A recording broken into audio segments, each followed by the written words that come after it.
Our three adventurers, Kezia from Kenya, Casilla from Brazil, and Gabi from Germany, go out to sea on an ocean safari. Within minutes, they come across southern right whales and learn more about these majestic creatures. Whales were hunted almost to extinction. Now they have made a comeback. Or have they? The next stop is the Two Oceans Aquarium in Cape Town, South Africa, where our team go down into a large tank with ragged-toothed sharks. These sharks are ambassadors teaching people about the plight of sharks in our oceans. After a few years, these raggies will be released back into the ocean. A small pond has held a secret for centuries. Now, tourists visit the pond to see and feed the eels that live here. These eels will leave the pond at around age 10, travel kilometers over land and through water to get to the sea, where their real journey begins. Traveling thousands of kilometers further to the spawning grounds off the northern coast of Madagascar.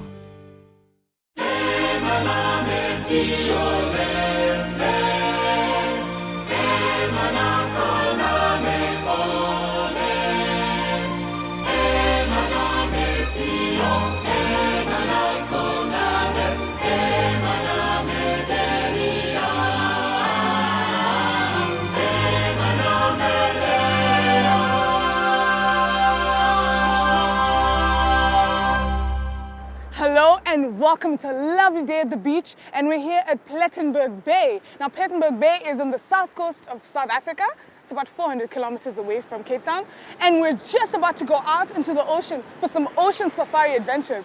Now I don't know what we're going to expect, but really I think we're going to see some dolphins and some whales and some bird life, sea life. I know you want to come with me, so let's go.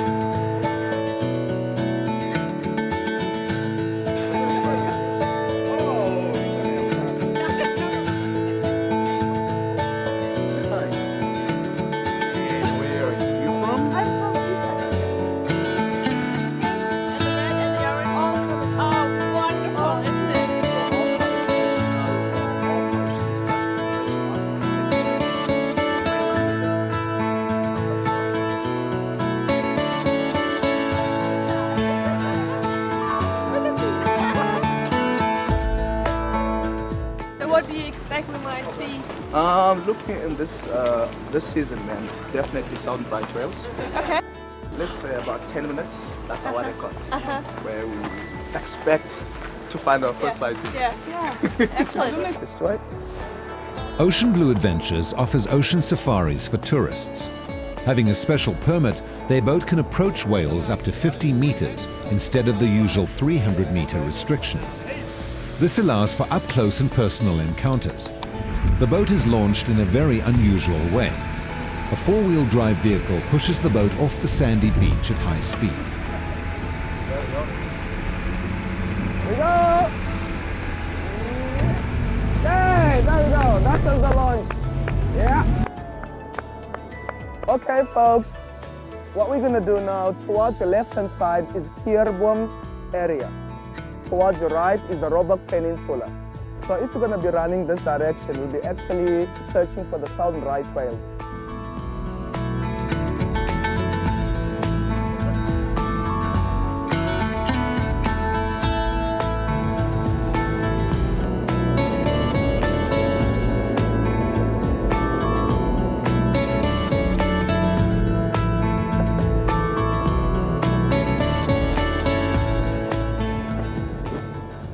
Alright folks, guess what?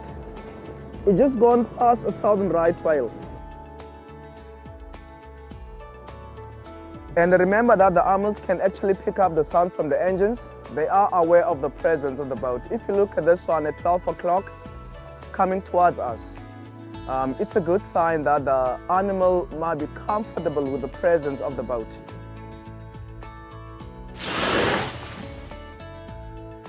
Oh, there we go, look at that. That's now less than 10 meters. Less than 10 meters. Remember that how big these animals can grow. One can be the length of about 16 meters and 60 ton. So they'll weigh 60 ton and the length will be 16 meters. So it's a huge animal, because now if you compare them to elephants, let's say you'll need about 11 elephants for one of this. Right whales were named by the whalers as the right whale to kill on a hunt. When they harpooned these whales, they didn't sink, but floated because of their blubber. At top speed, they can travel only 17 kilometers per hour, so they were very easy to hunt. The whaling station in Plettenberg Bay opened in 1910 and was run by Norwegians. It was closed down in 1918. As it became clear that stocks were nearly depleted worldwide, right whaling was banned in 1937. Since hunting ceased, stocks have been growing at around 7% annually. Remember, England used to light up the streets with oil blubber, or the whale blubber. But at least electricity kicked in, which is good, so it can protect the animals. Yeah, but there's still countries, it's sad, there's still countries that are still doing some hunting. And yeah, it's not nice. No, it's not. It's not good. Because these animals are not causing any harm. They're not causing any harm. When a single calf is born, it measures between 5 and 6 meters and weighs 800 kilograms to 1 ton. The calf suckles 500 to 600 liters of milk per day and stays with the mother for up to 3 years. When it comes to calving, remember that the female will need what's called a midwife. So the role of this midwife is that when the other female is having already have the calf, is that the calf do not float when it's born, it sinks because we born the head first, which means goes down. And the role of this midwife is to help this other female to bring the calf up on the surface for its first breath.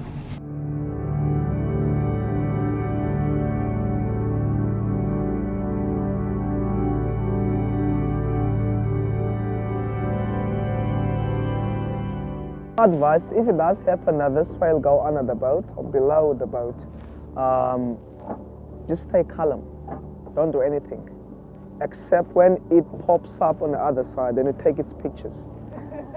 Remember that, as I mentioned, that they are not aggressive. This is not, what do you call it, Moby Dick.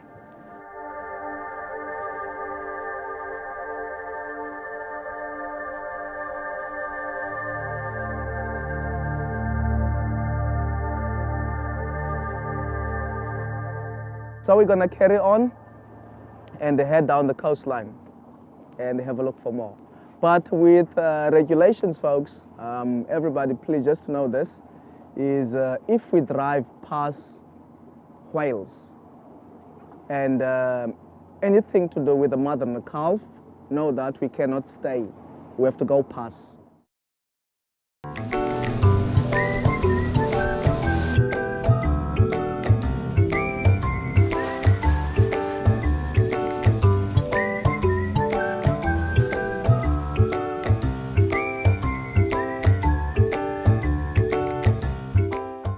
The calf just rolling around all over the place, having fun.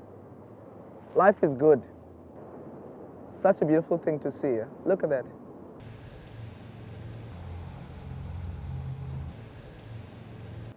Wow, yeah. Okay, this is how it looks like. Looks like upside down, eh? Yeah. So what we see is like this part. I'll say about 15%, unless if the whale do what's called breaching, jumping out.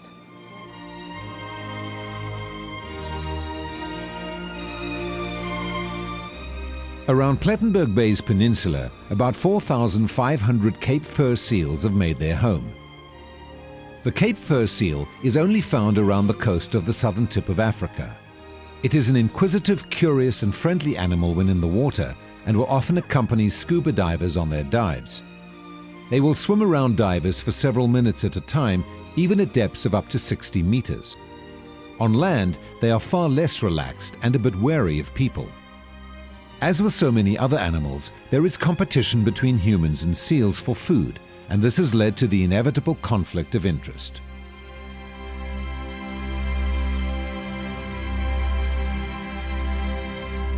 And what our skipper is going to do now, the real truth, is that he's going to actually have to drive this boat on a fast pace back to land. As the boat's going to go off the water, it's going to go sandbank, slide, and come to a quick stop or sudden stop. Now my advice to everybody, please everybody, use the rail in front of you, hold tight.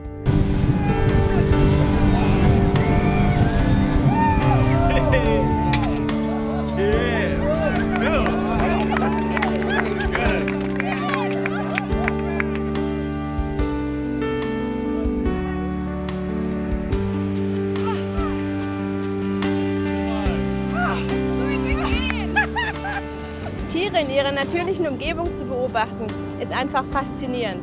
Ob es ein Waljunges ist, den seine Mutter im niedrigen Wasser springen lehrt, oder ob es Seehunde sind, die mit den Wellen auf den Wellen surfen. All das zeigt mir etwas von der Vielfalt und von der Großartigkeit Gottes, der all das erschaffen hat. Und das zu beobachten, ist wirklich spannend. Situated at Cape Town's waterfront, the Two Oceans Aquarium showcases the unique marine life of the Atlantic and Indian Oceans, which lie on either side of the Cape of Good Hope.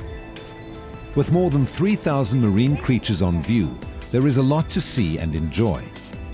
The main 2 million litre tank is an exhibit of species of the warmer east coast of South Africa. Seawater is pumped in from the colder Atlantic Bay, warmed and circulated through the various tanks.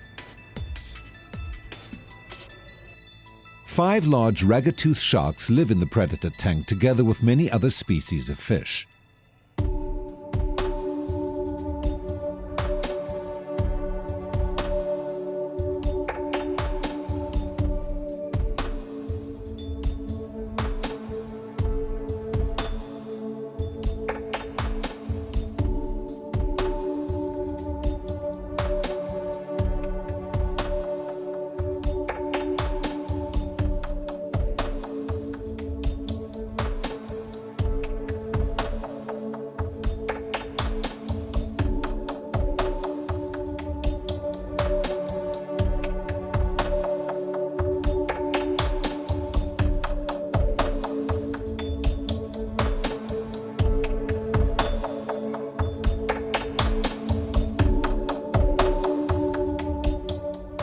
Qualified divers can go diving inside the predator tank with the ragged-toothed sharks. Gabi and Andre decided they would go down and see what they could find.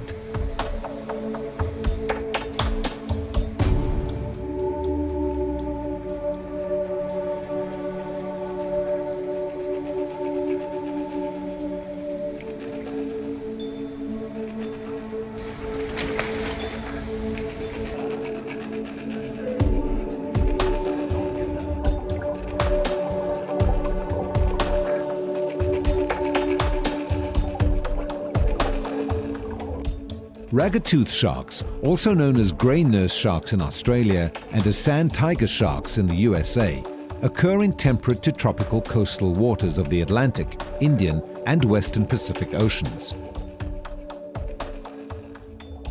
Like all sharks, ragged-toothed sharks have a cartilaginous skeleton.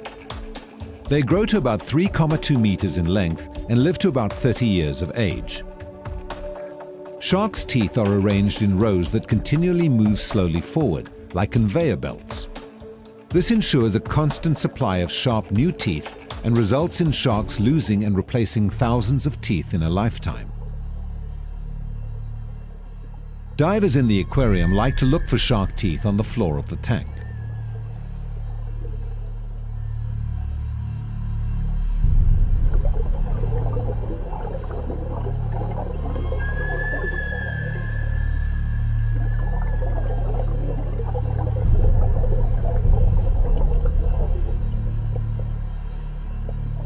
Ragged-toothed sharks as a species are threatened around the world because they are slow to reach sexual maturity, give birth to few young, and, because of their inshore habits, are highly vulnerable to overfishing.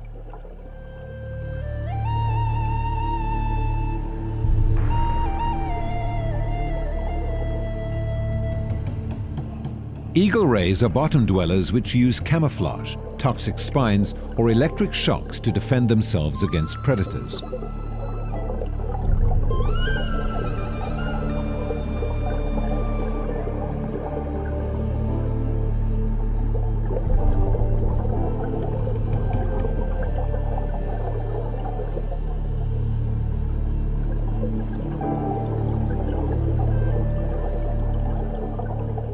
Giant yellowtail live in the cold Atlantic waters off the Cape Coast. During the annual sardine run, they migrate towards the eastern coast of southern Africa to feast on the sardines. These juvenile ragged-tooth sharks act as ambassadors for their species, as the aquarium only displays them for a short period of time before returning them to the wild.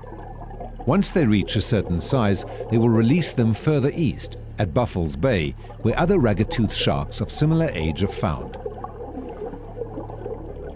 Quando eu estava aqui do lado de fora, eu estava imaginando o que a nossa equipe estava olhando embaixo, em vez de nadar e tal. E aí, quando eles vieram para o lado de fora, eu recebi um presente especial do pessoal. O dente do tubarão. Okay, so we're here at Palang Hut. I'm very excited. We're just about to take a look at the freshwater eels. Now, the freshwater eels, about maybe 7 or 8 of them, and maybe 15 years of age. But we are going to go and find all that out, but we have to feed them to get them out. So you want to come with me? Let's go.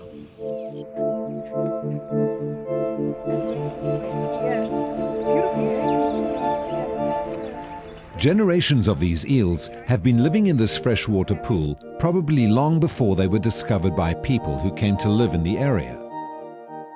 These eels belong to the Anquilla genus and are called Anquilla mozambica, or long-finned eels. Guy out? Okay, so here I am. I'm going to try and get this girl out.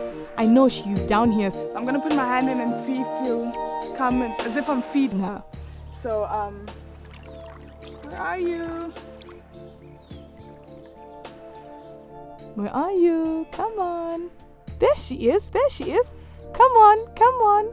Ah, there you are. She likes to be stroked a little bit and touched. The more gentle, the better for you. She feels a little slimy, but I guess she lives in water. Come, let's give her another one. Come on, another one? Ah, here we go, here we go. There you go.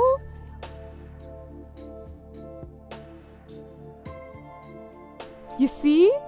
Ah, you can see as I stroke her, she leans into me. I guess she likes being touched. This house at the back is the oldest house in Stilbaai. It was built in 1809 and it was burnt down and rebuilt in 1814. And they built the house here because of the fresh water which they used in the gardens and also in the house. And the children used to play in the water, and they found the eels here. And they also used to play with the eels. And when we opened the bureau in 1992, we started to feed the eels, and it's an income for the Tourism Bureau. There's visitors every day of the year, but during the season, we normally have about like 120 people. They just come to see the feeding of the tame eels.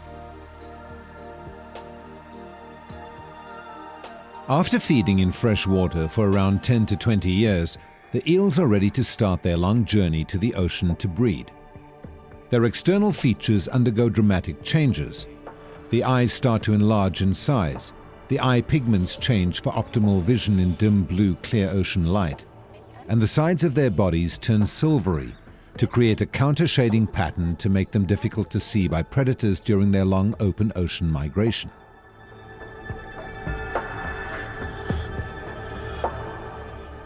From many southern African river systems, the eels make their long journey to their spawning grounds in the Indian Ocean north of Madagascar. To accurately return to the same place and at the same time, eels use the Earth's magnetic field in order to navigate. They travel thousands of kilometers to meet up with the males where they mate and spawn. The larvae are then carried to the coast by the ocean currents.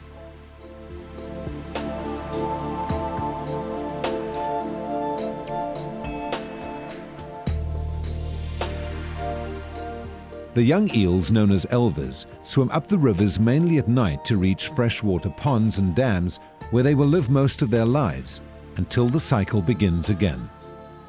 They go out with the stream, especially with that stream going down there.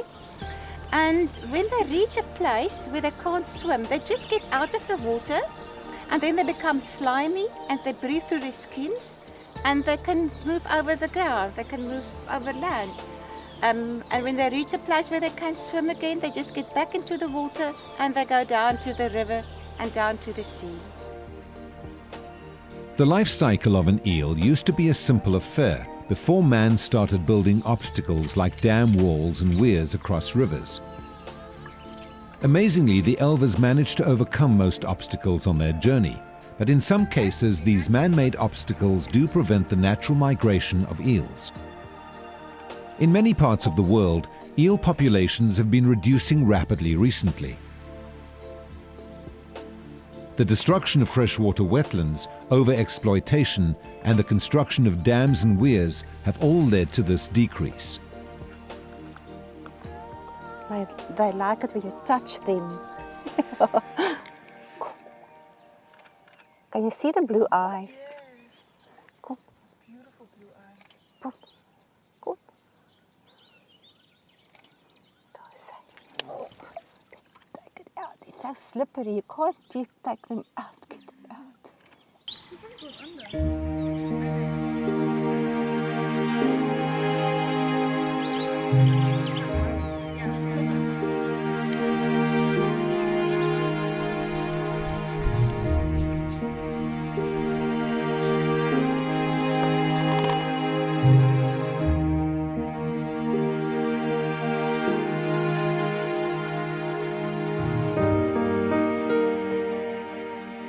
It was a humbling experience being in a tank with such large sharks. I commend the well-run aquariums around the world that help educate people about our oceans and how we can save them.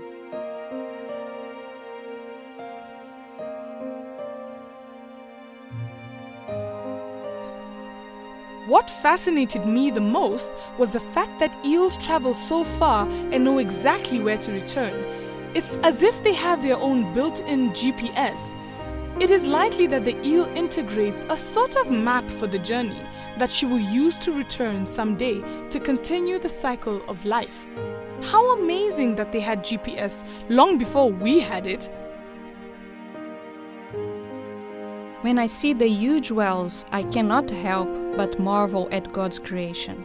He created tiny microscopic creatures as well as these majestic whales that travel almost across the globe in our precious oceans and return each year to Cove and for us to see them.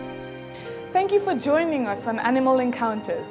As we have experienced and encountered these wonderful creatures, may it bring you closer to an encounter with their wonderful creator. Until next week, God bless.